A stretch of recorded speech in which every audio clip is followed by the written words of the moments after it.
ఇది హైదరాబాద్‌లోనే అతిపెద్ద ఉల్లిగడ్డ మార్కెట్ మలక్పేటలో ఉంటుంది. న్యూ మార్కెట్ మెట్రో స్టేషన్ కింద ఉంటది. ఇక్కడికి కర్నూలు నుంచి, ఆంధ్ర నుంచి ఇంకా తదితర సోలాపూరు మనం వేరే గుజరాత్ నుంచి కూడా ఉల్లిగడ్డ వస్తుంది. ఇక్కడ హోల్సేల్‌గా పాట పాడతారు. అమ్ముతారు. పాట రాగి లారీ లోడ్ లాగా కొనాలి. దాదాపు సీజన్ బట్టి రూ. 4 నుంచి రూ. 25, రూ. 30 కూడా కేజీ లెక్క పలుకుతుంది. మీరు ఇది అతిపెద్ద మన తెలుగు 2 రాష్ట్రాల్లో అతిపెద్ద మార్కెటు. ఇక్కడ బయట ముందల వేరే చిన్న చిన్న షాప్ వాళ్ళు షటర్ వాళ్ళు అమ్ముతుంటారు.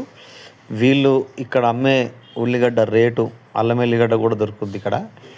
ఉల్లిగడ్డ, అల్లం ఎల్లిగడ్డ రేటు నీకు ఇక్కడ పల్లెటూర్లలో దొరికే రేటే అక్కడ అమ్ముతారు. అంత దుర్మార్గంగా ఉంటారు వాళ్ళు. కాబట్టి హోల్సేల్గా కొనేవాళ్ళు వెళ్ళండి. చిల్లరగా కొనేవాళ్ళు 1-2 కేజీలు కొనేవాళ్ళు లోకల్ మీ దగ్గర ఉన్నటువంటి కిరాణా షాపులోనే కొనుక్కోండి. అక్కడ అది సేమ్